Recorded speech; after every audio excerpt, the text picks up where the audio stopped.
जी student, आवाज आ रही है मेरी?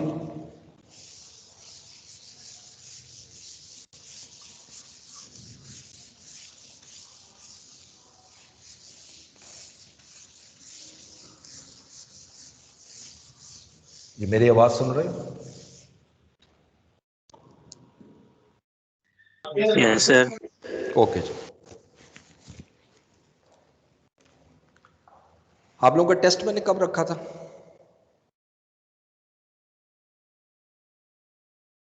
सर वेडनेसडे को। वेडनेसडे को, ठीक है। और टॉपिक कौन सा था? सर फॉरेन एक्सचेंज और रिपोर्टिंग सेगमेंट्स। सेगमेंट IFRS 8 और IS 21, ठीक है। ओके जी, तो सबसे पहले आइएगा लेसर अकाउंटिंग। असल में आज नया बैच शुरू हो रहा है, वो मैसेज में मैसेज तंग किया हुआ है, क्या करूँगा यार मैं।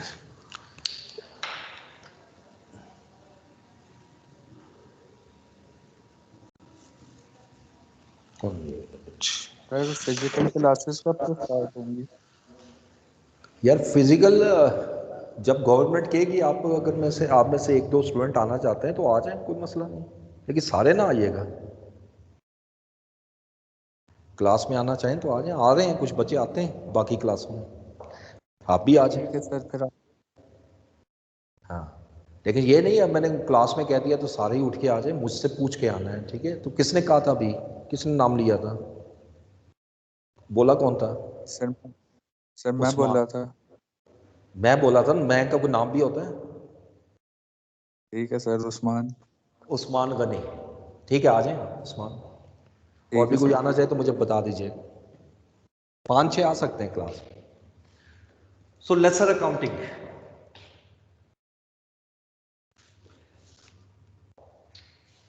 या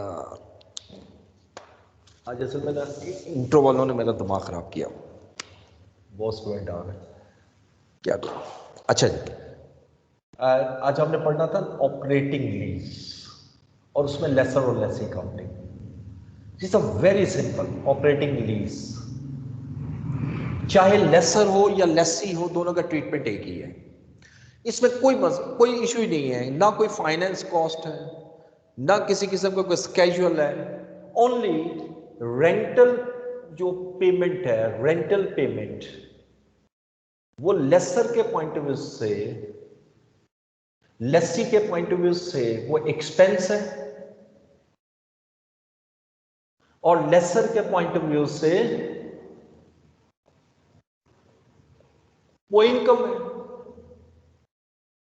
हाँ, अलबत्ता रेंटल पेमेंट कौन सी वाली, वो नहीं जो लेसी लेसर को पे कर रहा है, बल्कि रेंटल पेमेंट में वो कहता है कि it should be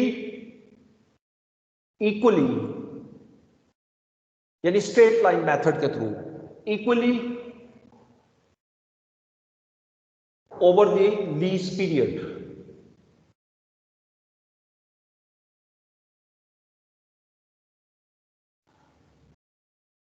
unless systematic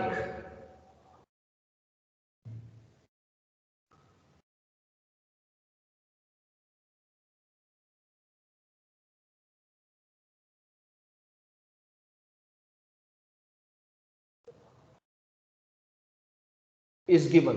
ये सिस्टमैटिक इज गिवन मैंने इनकम्प्लीट लिखा, लेकिन मैं समझा देता हूँ मकसद क्या है। वो असल में वर्डिंग थोड़ी सी चेंज हुई है, थोड़ी सी मेरी, मैं लिख चुका था। देखो दो चीजें, अगर कोई आप पेमेंट कर रहे हो, पेमेंट की भी हो सकता है पहले कम पेमेंट की, अगले साल ज्यादा की, फिर उससे अगले साल कम की, और इसकी कोई भी बेस नजर नहीं आ रही कि ऐसा क्यों हो रहा है, ठीक है, कोई ऐसी जनरल बेस नहीं है, तो याद रखिएगा वहां पे स्ट्रेट लाइन मेथड यूज करते हैं। अब जनरल बेस क्या है, जैसे रेंट को अगर मैं लूं, हर साल 10% रेंट बढ़ता है, तो पहले साल रेंट आप पे कर रहे हो 10,000, अगले साल 11,000 पर मंथ है, उससे अगले साल 12,100 पर मंथ होगा।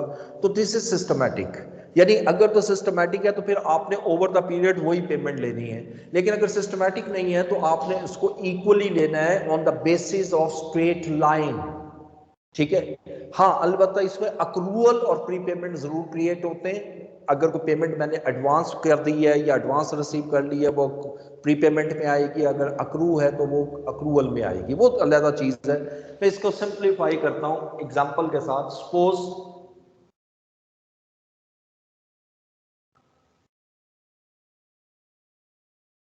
कि आपने यानी एबीसी कंपनी ने leased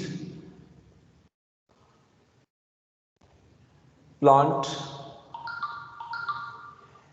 for 4 years, whose useful life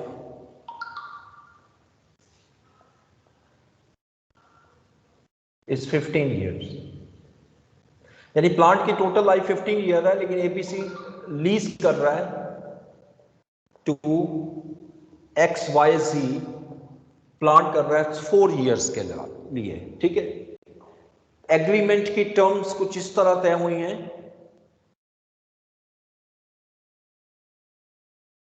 कि ऑन 1 जनवरी 2017 वो डाउन पेमेंट करेगा, जिसको एडवांस कह लो,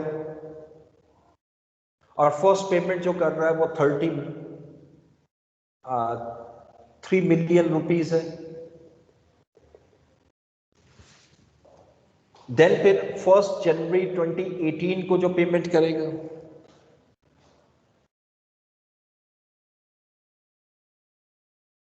this payment will be 2 million. 1 जनवरी 2019 को पेमेंट करेगा विच इज 2.5 मिलियन, और 1 जनवरी 2020 को जो पेमेंट करेगा दैट इज 4 मिलियन। ये मैंने खुद जरा कहीं ज्यादा और कम की, ताकि अक्रूवल और प्री पेमेंट दोनों दिखा सकें। इसमें जर्नल एंट्रीज भी करके दिखाता हूँ। लेसी अकाउंटिंग में आते हैं, same question, who is the lessee, whether ABC और XYZ, टेल मी।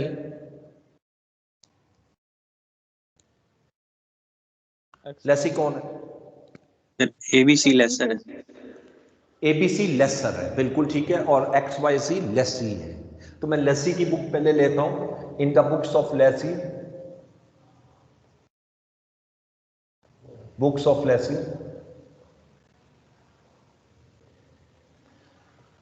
अच्छा, अब ये जो आपको सारा पेमेंट्स दी हुई हैं 3 मिलियन, 2 मिलियन, 2.5 मिलियन, 4 मिलियन, इसके लिए कोई सिस्टमेटिक एलोकेशन नहीं दी हुई कि अगर कोई इंक्रीज हो रही है तो उसकी रीजन क्या है, डिक्रीज हो रही है रीजन क्या है। सो इस सूरत में स्टैंडर्ड हमें ये कहता है कि it should be on the straight line basis, it should be on the straight line basis. अब स्ट्रेट लाइन बेसिस पे आएंगे तो आपने इन चारों को प्लस करके एक एवरेज निकाल लेना है, यानी एनुअल रेंट आपने निकाल लेना है। ये जस्ट पेमेंट है, बेशक हर साल पेमेंट कर रहे हो, हर साल के शुरू में पेमेंट कर रहे हो, मैं ये नहीं कह सकता कि ये 1 साल की पेमेंट है। एग्रीमेंट के मुताबिक आपने हर साल इतनी इतनी पेमेंट करनी है, तो पेमेंट्स कम हो या ज्यादा हो, लेकिन जो अकाउंटिंग में इनकम और एक्सपेंस रिकॉर्ड होगा वो स्ट्रेट लाइन बेसिस पे होगा। 3 + 2 + 2.5 + 4 होल डिवाइडेड बाय 4। इसको कैलकुलेट करें, 3 और 2 5 9 11.5 डिवाइडेड बाय 4 2.875 2.875 मिलियन का जो है वो एनुअल रेंटल बनता है। अब जरा एंट्रीज की तरफ आते हैं। जर्नल एंट्रीज में पहले साल क्या एंट्री होगी, फर्स्ट ईयर के एंड पे लेसी क्या एंट्री करेगा, ये in the books of Lesi है, यानी XYZ क्या एंट्री पास करेगा। देखो, इसने डाउन पेमेंट की 3 मिलियन की, तो जो ये पेमेंट कर रहा है इसको अभी वो एक्सपेंस रिकॉर्ड नहीं कर सकता, क्योंकि आज ही कॉन्ट्रैक्ट हो रहा है और आज ही पेमेंट कर रहा है। और यही बात है, अभी एसेट उसने यूज ही नहीं किया, तो ये एक्सपेंस तो तब तक नहीं बनेगा जब तक उसको यूज नहीं करेगा। तो बताइए इस पेमेंट को वो क्या लिखेगा? Sir prepaid expense. एडवांस। जी, एब्सोल्युटली प्रीपेड एक्सपेंस आप लिख सकते हो। आप इसको डेबिट करोगे 1 जनवरी 2017 को, प्रीपेड एक्सपेंस डेबिट,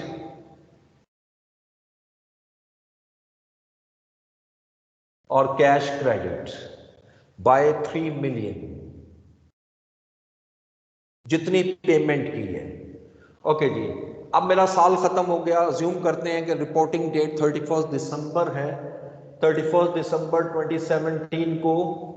अब मुझे क्या करना है, मुझे इस साल का एक्सपेंस रिकॉर्ड करना है, और मेरा इस साल का एक्सपेंस बनता है 2.875, जो कि मैं यकीनन पे कर चुका हूं।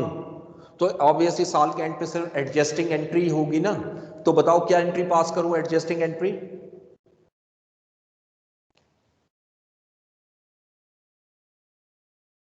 सर रेंट एक्सपेंस डेबिट होगा। ठीक है, रेंट एक्सपेंस या रेंटल एक्सपेंस डेबिट हो जाएगा, रेंट एक्सपेंस। और क्रेडिट किसे करूंगा? Prepaid expense. प्रीपेड को, यानी ये जो प्रीपेड एक्सपेंस आपने रिकग्नाइज किया था वो कम हो जाएगा। और 2.875,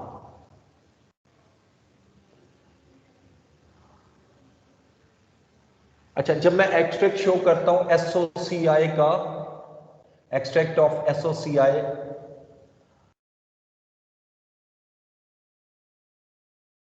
तो एसओसीआई में यहां पर सिर्फ एक ही आना है, वो है रेंट एक्सपेंस। Rent expense. ठीक हो गया, तो रेंट एक्सपेंस आएगा, और मैं इसमें 4 कॉलम बना लूंगा जैसे जैसे क्वेश्चन आगे चलता जाएगा।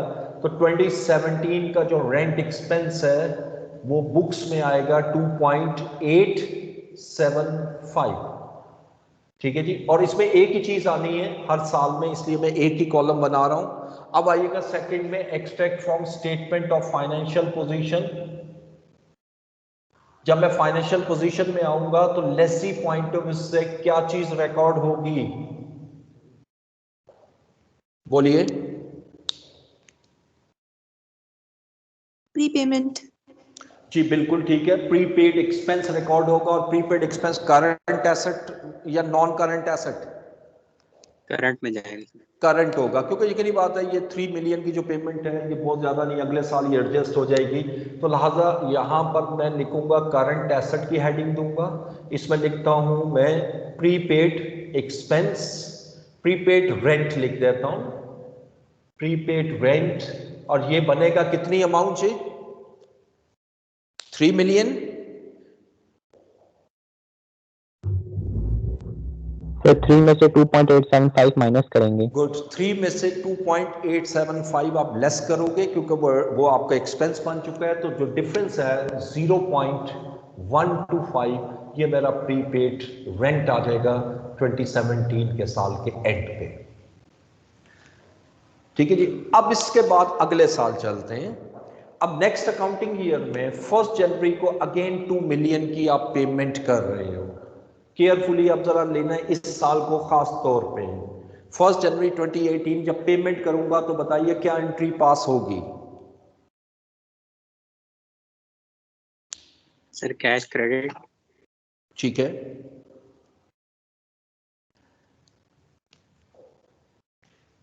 डेबिट किसे करूं? Sir prepaid rent. Prepaid. Sir कुछ गुड, रेंट। प्रीपेड जी बिल्कुल प्रीपेड, क्योंकि जब start of the year payment कर रहे हो तो ऑब्वियसली वो फ्यूचर की पेमेंट होती है। तो प्रीपेड एक्सपेंस डेबिट और कैश क्रेडिट, और 2 मिलियन की आपने पेमेंट कर दी, ये 2 मिलियन आ गया जी। अब साल खत्म होगा तो एडजस्टिंग एंट्री केयरफुली आप बनाइएगा। तो 31 दिसंबर 2018 को बताएं क्या मेरी जर्नल एंट्री बननी चाहिए? Rent expense debit. प्रीपेड नहीं, डेबिट किसे करूं? Sir rent expense. Rent expense को कितनी अमाउंट से?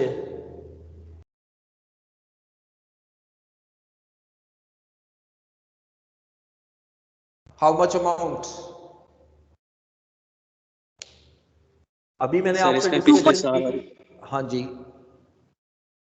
अभी मैंने आपसे डिस्कशन की कि आपने रेंट जो चार्ज करना है अकाउंटिंग में वो स्ट्रेट लाइन बेसिस पे करना है। जब मैं वर्ड यूज करता हूं कि स्ट्रेट लाइन बेसिस पे करना है, यकीनी बात है हर साल का रेंट एक्सपेंस चेंज नहीं होगा। तो लिहाजा रेंट एक्सपेंस अब भी मेरा 2.875 आएगा। अब बताइए क्रेडिट किसे करूं? Prepaid rent. प्रीपेड रेंट को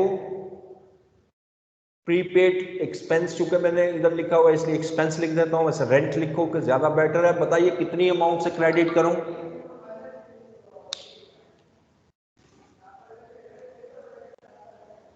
2.125 2.125। गुड। देखो अब कैसे, जब साल शुरू हुआ था तो मेरा प्रीपेड का बैलेंस था 0.125 और फिर आपने एक पेमेंट और की 2 मिलियन की, तो मेरे पास प्रीपेड का बैलेंस आ रहा है 2.125। यकीनी बात है जो मेरा एक्सपेंस है वो ज्यादा है, तो प्रीपेड अब जीरो हो चुका है। अब बताओ कि ये एंट्री तो डेबिट और क्रेडिट इक्वल नहीं आ रही, तो मुझे क्या करना चाहिए इसको कंप्लीट करने के लिए? accrued rent.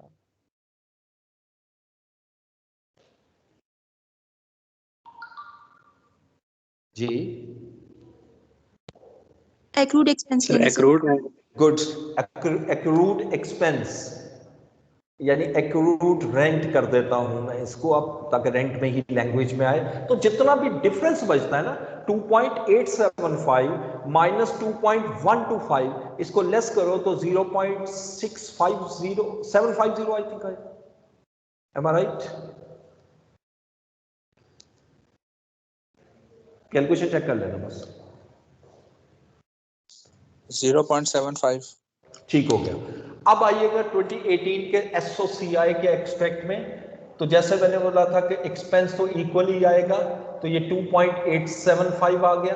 अब स्टेटमेंट ऑफ फाइनेंशियल पोजीशन में जब 2018 का एक्सट्रैक्ट बनाऊंगा एज एट 31 दिसंबर 2018, तो प्रीपेड रेंट तो मेरा जीरो हो चुका है, क्लोजिंग बैलेंस नहीं है, लेकिन अलबत्ता करंट लाइबिलिटीज पर Accrued मेरे rent पास है.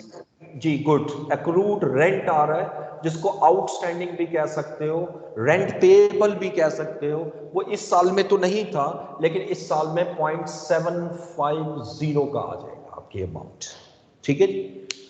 अब अगले अकाउंटिंग ईयर में आते हैं, 1 जनवरी 2019। अब मैं पेमेंट कर रहा हूं 2.5 मिलियन की, 2.5 मिलियन की। मुझे आप बता दो क्या करूं? Prepaid rent, sir. Prepaid rent 2.5 million, लेकिन इस रेंट में कुछ पोर्शन ऑब्वियसली ऐसा भी है जो पिछले साल का है, जो हमारी अकाउंटिंग में रिफ्लेक्ट हो रहा है। अब तो एग्री करते हो मेरी इस बात को? पहले जब आपने पेमेंट की थी यहां पर 3 मिलियन की, वो तो चलो स्टार्ट में, ये जब 2 मिलियन की पेमेंट की थी, जिस वक्त मैंने यहां पेमेंट की, तो चूंकि प्री पेमेंट का बैलेंस पहले मौजूद था, तो मैंने ये भी प्रीपेड में ऐड कर दिया। लेकिन यहां पर आप देखो तो ये जो 2.5 मिलियन की पेमेंट कर रहा हूं, ये ऑब्वियसली इसमें कुछ पोर्शन पास्ट का है और कुछ फ्यूचर का है। जो पास्ट का है वो सर इसमें से किसके अगेंस्ट accrued rent एडजस्ट होना माइनस करेंगे. चाहिए? मेरी बात समझ गए हो ना? सर इसमें जो से पास्ट accrued. का है हाँ. वो अक्रूड के अगेंस्ट एडजस्ट होना चाहिए, और जो बाकी है वो प्रीपेड हो जाएगा। इसका सिंपल तरीका ये होता है कि यहीं से बैलेंस उठाओ, इसमें 0.75 मेरा अक्रूड है, मेरी लाइबिलिटी खत्म हो जाएगी ना जब मैं पे करूंगा, तो अक्रूड रेंट डेबिट। दूसरा तरीका वो भी है जो आप इंट्रो में पढ़े आए हो कि रिवर्सल करो और ये करो, लेकिन FR2 में कोई जरूरत नहीं है ऐसा, सिंपल एडजस्टमेंट करनी है ताकि बैलेंसेस हो जाए, अदरवाइज तो वो बहुत लेंथी हो जाता है। तो एक्रूड रेंट डेबिट हो जाएगा, ये होगा उतनी अमाउंट से जितनी मेरी लाइबिलिटी शो हो रही थी। यानी एक तो मैं कह सकता हूं कि 2.5 मिलियन जो मैं पे कर रहा हूं, इसमें 0.75 मिलियन पिछले साल का रेंट पे कर रहा हूं, उसको मैं रेंट एक्सपेंस ऑलरेडी रिकॉग्नाइज कर चुका हूं। तो बाकी जो रेंट है 1.75 का, वो इस साल का एडवांस में दे रहा हूं, तो लिहाजा जो बाकी अमाउंट है वो प्रीपेड रेंट में चली जाएगी। ये जो मैं मूवमेंट कर रहा हूं ना, ये जो, इसलिए मैंने ऐसा क्वेश्चन बनाया जिससे आपकी ऐसी मूवमेंट हो जो आपको ये अंडरस्टैंड करवाए कि इस तरह की मूवमेंट आएगी, आपको पेपर में आ सकती है। तो कभी अक्रूवल से कन्वर्ट हो रहा है प्रीपेमेंट से, प्रीपेमेंट कन्वर्ट हो रहा है अक्रूवल से। ठीक है, अब जैसे ही मैंने किया तो यकीनी बात है कैश मेरा क्रेडिट हो जाएगा 2.5 मिलियन जितना मैंने पे किया जी। अब आइएगा 31 दिसंबर 2019, जब मैंने एडजस्टमेंट करनी है 31 दिसंबर 2019 को, रेंट एक्सपेंस मेरा कितना रिकॉग्नाइज होना चाहिए?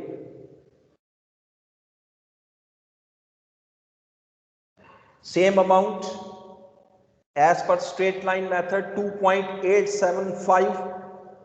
अब बताइए कि क्रेडिट किसे करूं? प्रीपेड रेंट, प्रीपेड रेंट को कितनी अमाउंट से? 1.75. गुड, 1.75 से।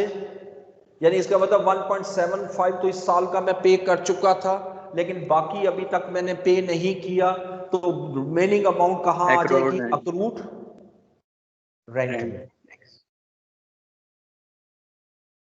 और अक्रूड रेंट मेरा बनेगा इन दोनों का डिफरेंस, यानी 1.125 का जो रेंट है वो अभी तक मैंने पे नहीं किया। 2019 का जो मशीन प्लांट मैंने यूज कर रहा हूं उसका जो रेंट है वो स्टिल मैंने पे नहीं किया। तो अब अगर आप इसको 2019 के एक्सट्रैक्ट में देखें तो 2019 में भी मेरा रेंट एक्सपेंस 2.875 आएगा। प्रीपेड बेशक क्रिएट जरूर हुआ था साल के शुरू में, लेकिन साल के एंड पे एडजस्ट हो चुका है, इसका बैलेंस जीरो आएगा। और अक्रूड जो है वो 1.125 आएगा। ये हमेशा मेरी बात याद रखिएगा, या तो बैलेंस आएगा अक्रूवल का या बैलेंस आएगा प्रीपेमेंट का। एक ही एग्रीमेंट में एक एसेट के गेस ये नहीं हो सकता एक ही साल के एंड पे अक्रूवल भी आ जाए और प्रीपेमेंट भी आ जाए। हाँ, अगर दो डिफरेंट एसेट हैं और लीज कैलकुलेशन कर रहे हो, माइट भी पॉसिबल एक एसेट का अक्रूवल आ रहा है और एक एसेट का प्रीपेमेंट आ रहा है, वो एक अलग इश्यू है। लेकिन जब एक एसेट है उसका ये नहीं हो सकता। अब देखो, अक्रूड के साथ प्रीपेड क्रिएट हुआ, अक्रूड जीरो हुआ तो प्रीपेड क्रिएट हुआ, लेकिन प्रीपेमेंट सारी एडजस्ट हुई तो अक्रूवल क्रिएट हो गया। इस तरह ये मूव करता रहता है। अब आखिरी साल में आइएगा, वो यही मैं एंट्री कर देता हूं 1 जनवरी 2020, क्योंकि इससे नीचे तो कुछ और आना नहीं है। 1 जनवरी 2020। अब मैं रेंट पे कर रहा हूं 4 मिलियन का। अब बताइए कैसे एंट्री पास करूं? क्या मैं प्रीपेड को ही डेबिट कर दूं सारा?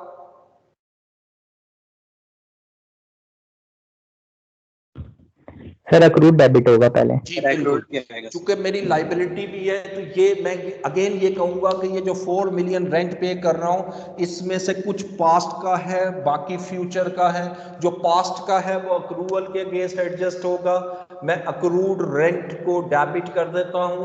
अक्रूड रेंट मेरा डेबिट होगा बाय हाउ मच अमाउंट? जितना मेरा बैलेंस आ रहा है 1.125। उसके बाद जो बाकी रेंट है जो मैं पे कर रहा हूं वो मेरा डेबिट होगा प्रीपेड रेंट में, और कैश क्रेडिट कर दूंगा। कैश जो मैं पे कर रहा हूं वो 4 मिलियन है। अब 4 मिलियन में से 1.125 लेस कर दो तो 2.875। ठीक है, तो ये प्रीपेड रेंट आ गया। अब जब आप 31 दिसंबर 2020 में आएंगे और 31 दिसंबर 2020 में जब मैं एडजस्टमेंट करूंगा, अब ना कोई प्रीपेड रहेगा ना कोई अक्रूड रहेगा, क्योंकि कॉन्ट्रैक्ट हैज बीन कंक्लूडेड। और आप देख सकते हो कि मेरा प्रीपेड 2.875 है और मैंने इस साल का एक्सपेंस भी 2.875 रिकॉर्ड करना है। तो मैं डेबिट करूंगा रेंट एक्सपेंस डेबिट और prepaid rent credit by 2.875।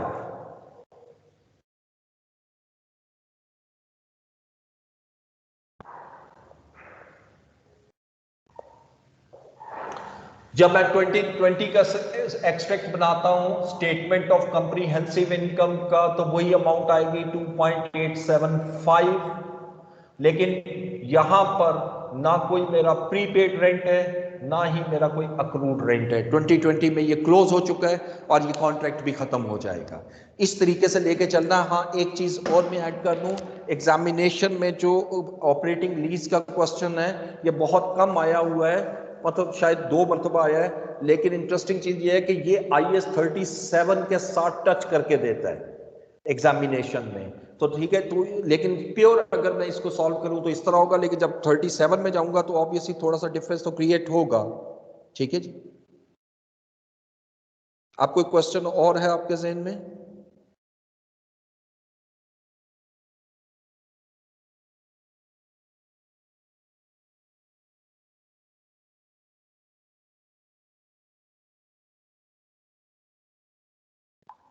Clear हुआ? ये कोई क्वेश्चन पूछना है तो पूछ लो।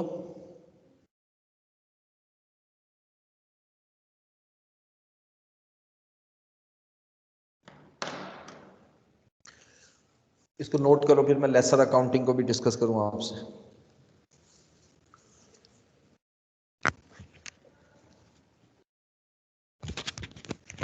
चलो नोट कीजिएगा। चलो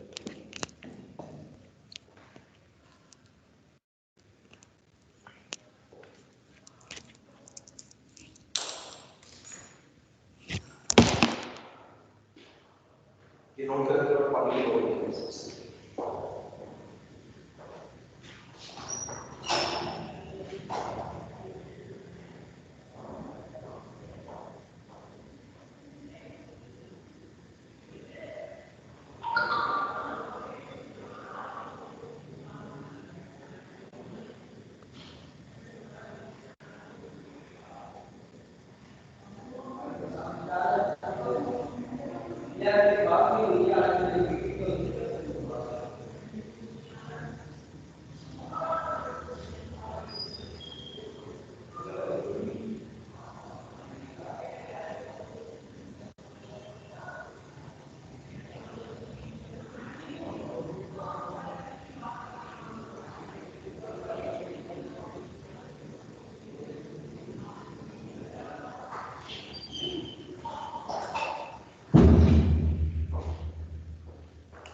जी, तो अब जरा लेसर अकाउंटिंग को डिस्कस करते हैं। लेसर अकाउंटिंग में सिंपल एक ही चीज आनी है, यही सेम, लेकिन यहां पर लेसी अकाउंटिंग में एक्सपेंस था तो लेसर अकाउंटिंग में इनकम आएगी, और कोई फर्क नहीं है। हाँ, जो एसेट है वो तो मैंने यहां नहीं लिखा, ठीक है, प्लांट की वैल्यू लैदा दी हो सकती है। एसेट किसका है, लेसर की बुक में आएगा या लेसी की बुक में, बताइए? लेसर की बुक लेसर की बुक में। लेसर की, और वो ऑलरेडी IAS 16 में फॉल कर रहा है। प्लांट है ना, तो उसकी डेप्रिसिएशन भी होगी, वो भी लेसर रिकॉर्ड करेगा, लेकिन वो IAS 16 के थ्रू है, इसलिए उसकी यहां पर डिस्कशन मैंने नहीं की। मैं फोकस कर रहा हूं इसको। जब लेसर अकाउंटिंग में आएंगे सेम यही कैलकुलेशन होगी। लेसर भी अपनी बुक में 2.875 का rent as an income record करेगा, उसके लिए रेंटल इनकम बनेगी। हाँ, जो एडवांस में मिल रही है उसके लिए प्रीपेड इनकम है, जिसको अनअर्न्ड इनकम भी आप कहते हो। और अगर कोई इसने रिसीव करना है तो वो रिसीवेबल में आ जाएगा, जिसको अक्रूड इनकम कहते हैं। यानी सेम यही चीज मैंने कॉपी करनी है, लेकिन इनकम के कॉन्टेक्स्ट में करनी है। तो जरा डिस्कस करते चले जाते हैं। मैं अगर लिखूं नहीं और सिर्फ एक्सप्लेन करता जाऊं, यहीं से एक्सप्लेन हो जाएगा, इसमें कोई मुश्किल चीज नहीं है। सो लेसर 1 जनवरी 2017 को क्या एंट्री पास करेगा, ABC in the books of ABC। बताइएगा, क्या ये तो रेंट रिसीव कर रहा है ना, तो क्या एंट्री पास करनी चाहिए इसको?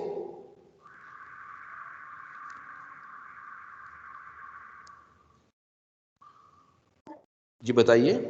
बैंक डेबिट और रेंटल इनकम क्रेडिट। कैश को डेबिट करेगा, क्रेडिट? डेबिट। डेबिट, क्यों कैश? जी बिल्कुल ठीक है। कैश अगर आप देखें तो इसके पास आ रहा है, ठीक है, जो कैश आ रहा है तो इसको डेबिट करोगे, तो आप इसको डेबिट करोगे कैश को। लेकिन ये जो आज आपको 1 जनवरी को रेंट रिसीव हो रहा है, नेचुरल सी बात है कि ये आज अभी तो इनकम बन ही नहीं सकती। IFRS Unearned income। 15 के मुताबिक, जी बिल्कुल, जो आप FAR 1 में बंद पढ़ चुके हो, IFRS 15 के मुताबिक रेवेन्यू तब रिकग्नाइज होगा जिस वक्त उसका जो परफॉर्मेंस ऑब्लिगेशन है वो कंप्लीट हो जाए, ठीक है। तो लिहाजा इसको हम अनअर्न्ड इनकम, अनअर्न्ड रेंट भी लिख सकते हो, इसको कॉन्ट्रैक्ट लाइबिलिटी भी लिख सकते हो जो FR 1 में पढ़ा था। इवन इसको आप प्रीपेड इनकम भी लिख सकते हो, प्रीपेड रेंट, रेंटल इनकम, ठीक है। तो बेहतर यह है कि हमने अनअर्न्ड लिखा, और ये कितनी अमाउंट है 3 मिलियन, सेम अमाउंट्स में भी कोई फर्क नहीं आएगा। अब जब साल खत्म होगा यानी फर्स्ट ईयर एंड होगा, इसके सामने मैं वो टिक लगाता जा रहा हूं, जब साल खत्म होगा तो बताइए क्या एंट्री पास होगी?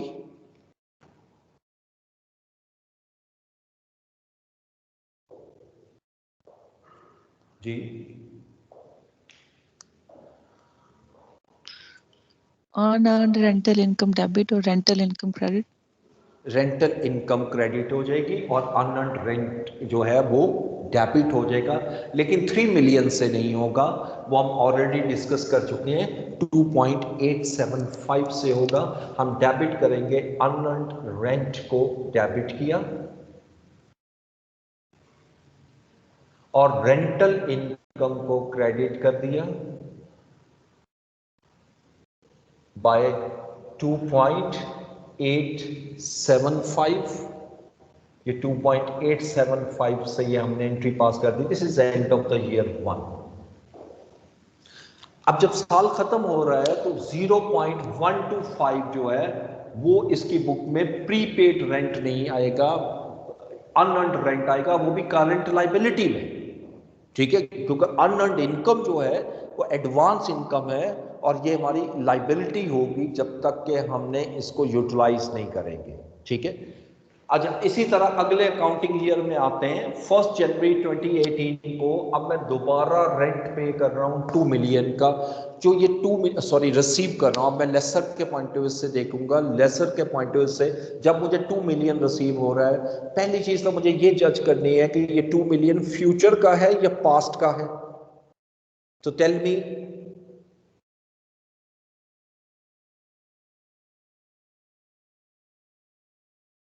बोलिए, ये 2 मिलियन पास्ट से रिलेटेड करता है या फ्यूचर से रिलेट करता है?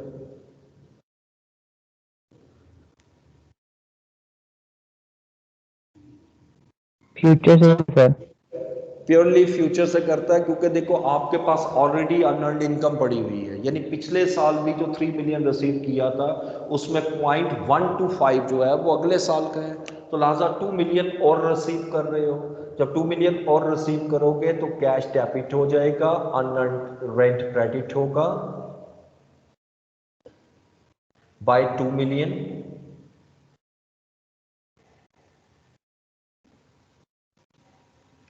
अच्छा, अब उसके बाद इसमें आइएगा, इस यहाँ पर rent expense debit, prepaid expense credit और अप्रूव्ड रेंट क्रेडिट होगा। इस अमाउंट को आपने यहाँ पर कैसे रिकॉर्ड करना है, यानी इसको जो एडजस्ट करना है। रेंटल इनकम तो 2.875 आएगी, लेकिन मेरे पास अनअर्न्ड रेंट जो डेबिट होना है उसका जो बैलेंस आ रहा है अनअर्न्ड रेंट का वो 2.125 है। कैसे? 0.125 जो है 2017 से मूव कर रहा है और 2 मिलियन इस साल के स्टार्ट में पे किया था, तो 2.125 का बैलेंस मैंने डेबिट कर दिया ताकि ये जीरो हो जाए।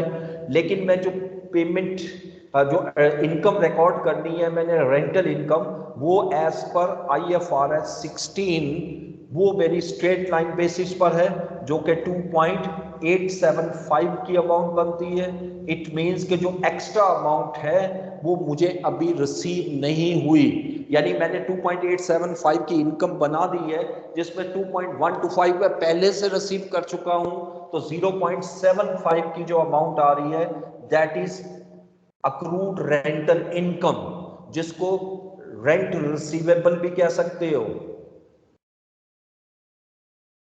दिस इज अक्रूड इनकम 0.750, ठीक है जी। लेकिन जैसे ही मैं 1 जनवरी 2019 में आता हूं और मुझे कैश मिल रहा है 2.5 मिलियन का, अब मेरे पास जो कैश आ रहा है 2.5 मिलियन का, तो फौरन मैंने ये थिंक करना है कि ये 2.5 मिलियन, क्या ये सारे का सारा कैश फ्यूचर से आपका शो हो रहा है या फ्यूचर से रिलेट करता है या कुछ पोर्शन पास्ट से भी रिलेट करता है?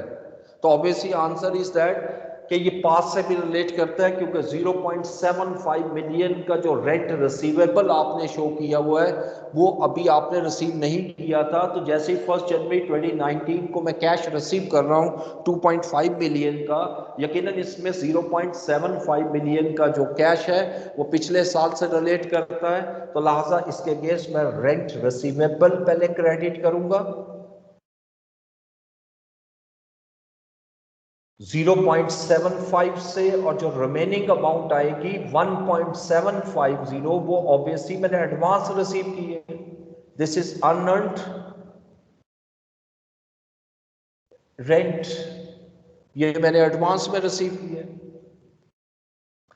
अब 31 दिसंबर 2019 को जब मैं एडजस्टिंग एंट्री पास करूंगा, इस साल की इनकम रिकॉग्नाइज करनी है, तो ऑब्वियसली जो मैंने एडवांस रेंट रिसीव किया हुआ है उसको रिवर्स कर दो, क्योंकि वो अभी भी इनकम से कम है।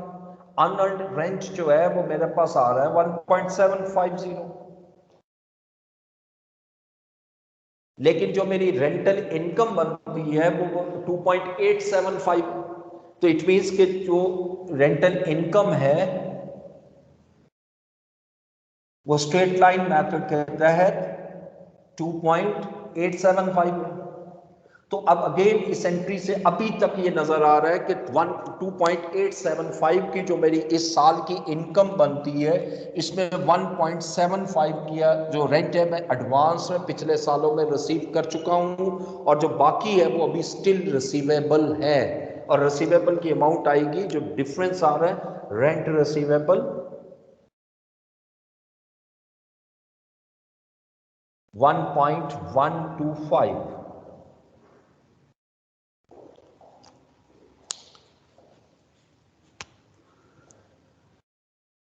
अब इसी तरह यहां आते हैं 2020 की दो एंट्रीज यहां ले आते हैं, या यहां कर लेते हैं 1 जनवरी 2020। 1 जनवरी 2020 को आपने कैश रिसीव किया 4 मिलियन का। अब यकीनन 4 मिलियन का जो मैं कैश रिसीव कर रहा हूं, इसमें से कुछ पोर्शन पिछले सालों का रेंट है और बाकी इस साल का एडवांस रेंट है। तो चूंकि ये आखिरी साल है, तो जो रेंट रिसीवेबल है वो 1.125 है, यानी जो कैश आ रहा है वो 4 मिलियन ही है। इस 4 मिलियन के अगेंस्ट मैं कह सकता हूं कि मैंने रेंट रिसीवेबल के अगेंस्ट 4 मिलियन रेंट रिसीवेबल के अगेंस्ट 1.125 रिसीव किया, और बाकी जो अमाउंट मैंने रिसीव किया जो कि यकीनन 2.875 इस आखिरी साल के रेंटल के इक्वल आएंगी, वो मेरी अनअर्न्ड रेंट होगा।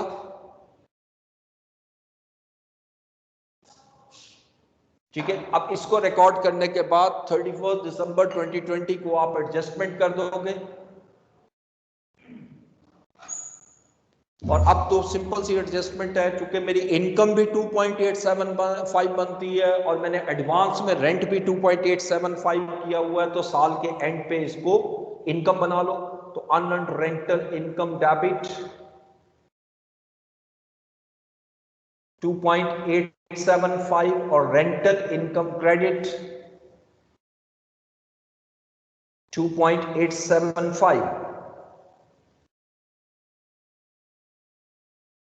तो इसका जब एक्सट्रैक्ट बनाएंगे तो सेम कॉपी है, सिर्फ मैं यही से बताता हूं, ये रेंट एक्सपेंस लिखा हुआ है तो रेंट एक्सपेंस नहीं आएगा, ये रेंटल इनकम होगी 2.875 हर साल इक्वल होगी।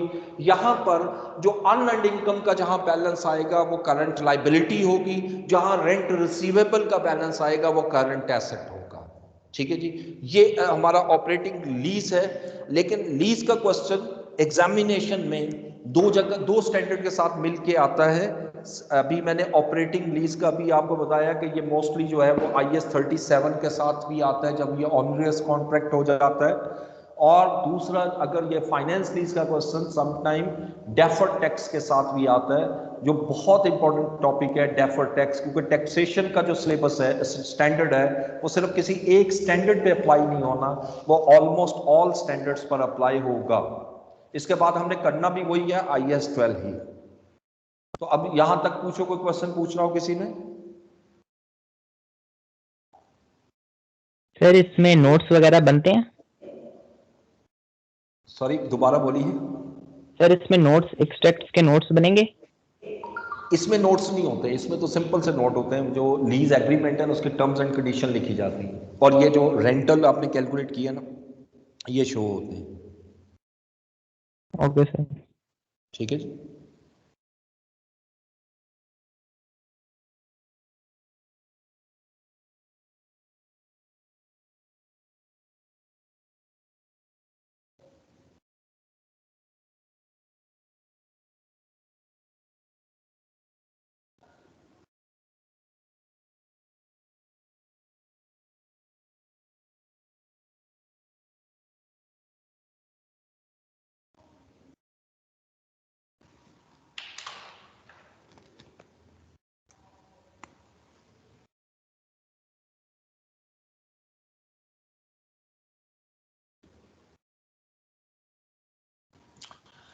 तो इसको ज़रा देख ले, कल इसकी ज़रा प्रैक्टिस कर लेंगे, बस आज इतना ही काफ़ी है, इसके अगला स्टैंडर्ड नहीं शुरू कर रहा।